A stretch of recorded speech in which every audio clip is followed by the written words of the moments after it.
Bonjour à tous et à toutes. Alors on me demande beaucoup pour le moment la différence entre une Trio Star et une Magic Star. Et c'est vrai que bon, au niveau de l'entretien, moi j'ai les deux et honnêtement c'est pareil. Que ça soit la Magic Star ou la Trio Star, je vaporise tous les jours. Ici c'est vrai qu'il fait très très sec chez moi, donc j'ai souvent, comme ici, le bout des feuilles qui sèchent très très vite. Et le terreau aussi, hein. Honnêtement, chez moi c'est du béton. Donc du coup, je vaporise ouais, une fois par jour, voire même deux. Bon, faites pas attention celle-là, hein, c'est mon Westiti qui me l'a mangé.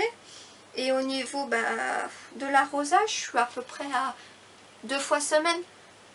Mais bon, normalement pour quelqu'un qui a un appartement normal, je vais dire, une fois semaine, c'est largement suffisant. Donc alors au niveau des différences, c'est vraiment plus au niveau des feuilles.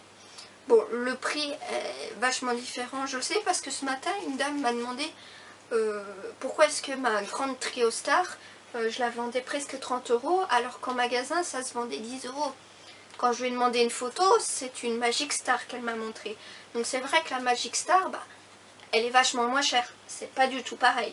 Donc normalement, on verra ici, les feuilles sont plus, comment je pourrais dire, c'est plus des éclats de blanc. Il y aura très rarement beaucoup de panachage de blanc. En fait, c'est vraiment, bon, les feuilles de derrière sont roses aussi, pareil. Donc ça, c'est la Magic Star. Et alors, la Trio Star, elle est ici.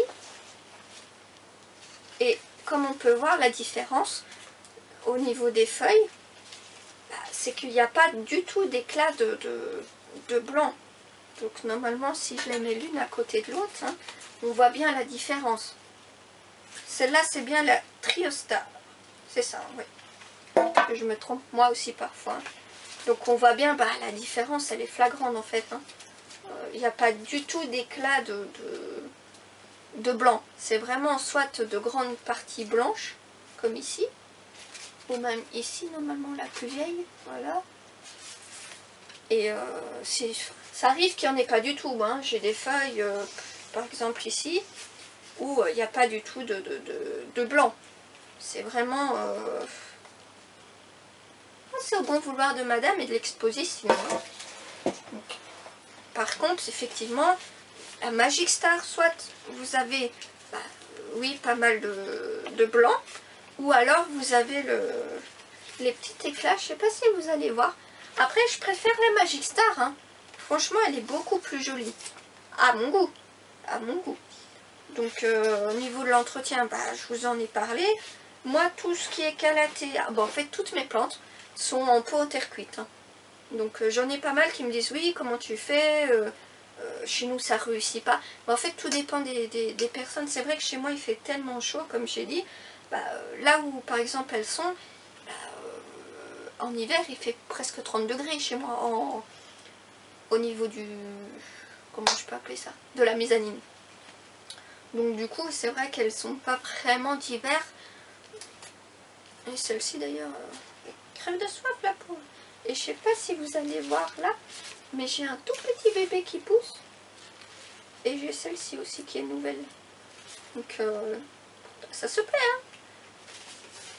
Donc c'est d'ailleurs pour ça que je garde seulement la Magic Star. Et que mes deux grandes Trio Star, je m'en sépare. Elles ont quand même, oui, plus de 80 cm de haut.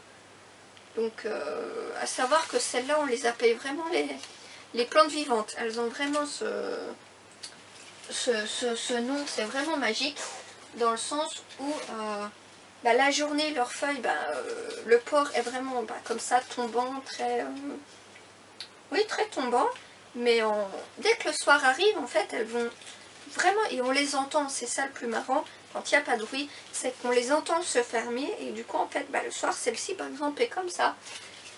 Celle-ci, les feuilles, oui, sont comme ça. Donc oui, ça fait plus de 90 cm minimum de haut, celle-ci. Hein. L'air de rien, ça commence à faire grand. Hein. Mais bon, c'est vrai que j'ai un peu plus de 150 plantes. Donc pour pas vous mentir, ça commence à faire beaucoup. Donc il faut bien que je fasse un tri de temps en temps. Hein. on fait les top 4 en général.